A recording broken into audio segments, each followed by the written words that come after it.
pinjaman online terhadap gaya hidup masyarakat. Kelompok kami terdiri dari 5 anggota, yaitu saya Putri Fitri Rizdianti, saya Devina Malam Saragi, saya Adelia Naisha Putrika, saya Heri Pratani, dan saya Prianto. Lanjut ke materi.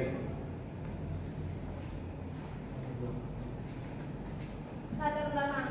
Globalisasi pada zaman sekarang memiliki dampak yang besar terhadap kehidupan manusia, di antaranya di bidang teknologi. Perkembangan teknologi memberikan konsumennya akses yang mudah dan cepat dalam kehidupan atau aktivitasnya. Bermacam-macam aktivitas yang dapat dilakukan dengan adanya teknologi. Hal ini dikarenakan teknologi memudahkan kegiatan yang dijalani masyarakat, sehingga saat ini masyarakat sangat bergantung dan tidak dapat terlepas dengan adanya teknologi. Beberapa perusahaan saat ini berbondong-bondong untuk memenuhi kebutuhan masyarakat, mulai dari biaya rumah, asuransi, serta pendidikan. Hal ini terkait oleh semakin berkembangnya kemajuan teknologi informasi, yakni internet yang semakin menjamur di Indonesia. Selain karena proses pinjaman yang relatif mudah dan cepat, jika dibandingkan dengan pinjaman koperasi simpan pinjam atau bank yang terkadang persyaratannya begitu rumit dan terbelit-belit. Yang kedua, apakah masyarakat dapat terpengaruh pinjaman online bayar nanti melalui media sosial? Yang ketiga, apakah masyarakat sudah tahu resiko yang didapat ketika menggunakan pinjaman online bayar nanti melalui aplikasi pinjaman online? Yang keempat, apakah masyarakat paham pinjaman online mana yang sudah terdaftar di OJK? Nah, yang selanjutnya, pembatasan masalah dan asumsi lingkup objek atau topik. Yang pertama, pada penelitian ini, metode pengambilan sampel yang digunakan adalah menggunakan uji homoskedastisitas. Selain itu, penelitian ini memuat kriteria tertentu siapa yang dijadikan sebagai responden, misalnya batas usia. Yang kedua, kriteria responden yang akan diteliti yaitu masyarakat yang menggunakan pinjaman online. Sampel dalam penelitian ini adalah 100 responden. Data yang digunakan adalah data primer.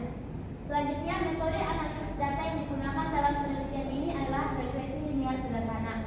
Hasil penelitian ini menunjukkan bahwa pinjaman online terhadap gaya hidup masyarakat adalah bagian dari inovasi di sektor keuangan atau disebut dengan fintech. Pembahasan dari isi kajian. Yang pertama, jumlah sampel yang digunakan adalah 100. Yang kedua, jumlah instrumen yang digunakan adalah proporsional. Yang ketiga, variabel bebas X adalah 1. Dan yang terakhir, terdapat hubungan yang signifikan antara variabel bebas X dengan variabel terikat Y. Oke, selanjutnya ini adalah pengertian dari uji homoskedastisitas.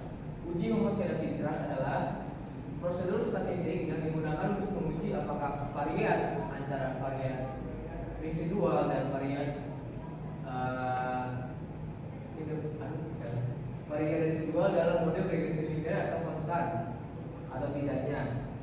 Secara sederhana, homoskedastisitas berarti kesamaan varian.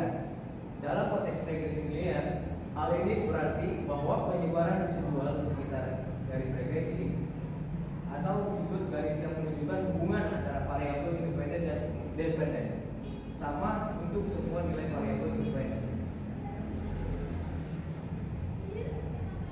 Ini masuk ke aplikasi SPSS-nya. Pertama kita tulis di variable view nama, jenis kelamin, variabel X1.1 sampai Y1.5. Selanjutnya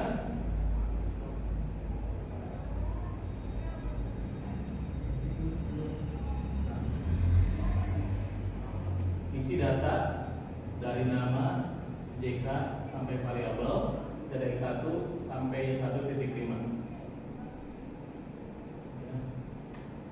Lanjut, karena kita menggunakan uji homoskedastisitas, kita klik analyze, klik regression, lalu klik linear, maka akan muncul kotak linear regression.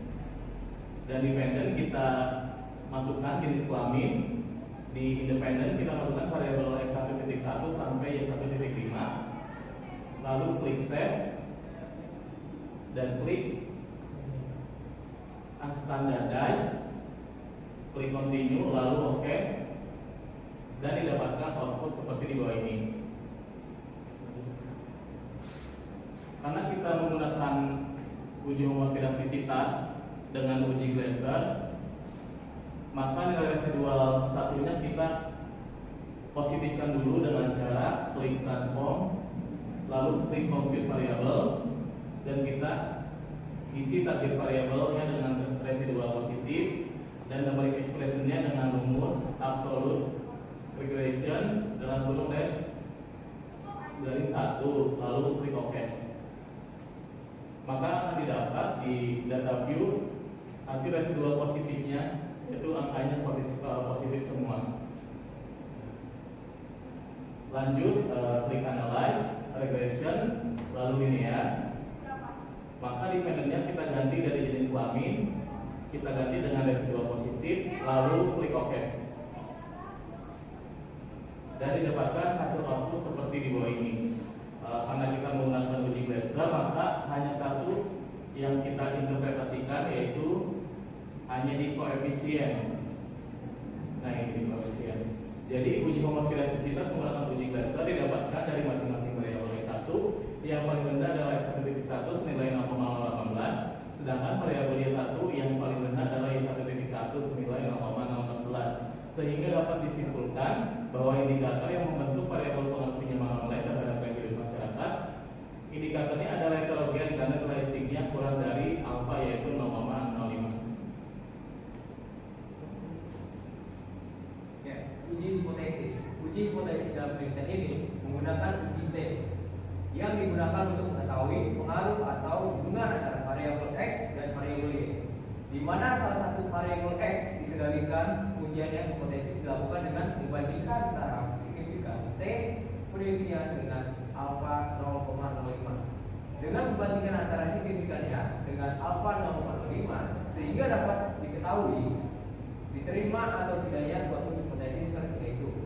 Uji homoskilastisitas menggunakan uji Glashner didapatkan dari masing-masing variabel X1.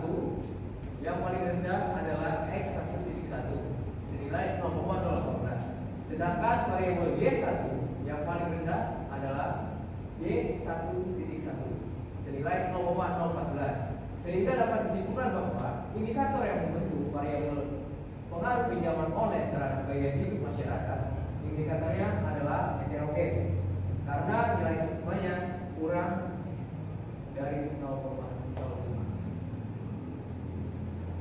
Dan dapat disimpulkan bahwa penelitian ini diharapkan dapat membentuk dan memberikan gambaran yang lebih jelas tentang pengaruh pinjaman online terhadap masyarakat dengan mempertimbangkan asumsi homoskilastisitas dalam analisis data. Penelitian dapat menjadi dasar bagi pengembangan kebijakan dan edukasi terkait pinjaman online yang lebih bertanggung jawab dan berkelanjutan.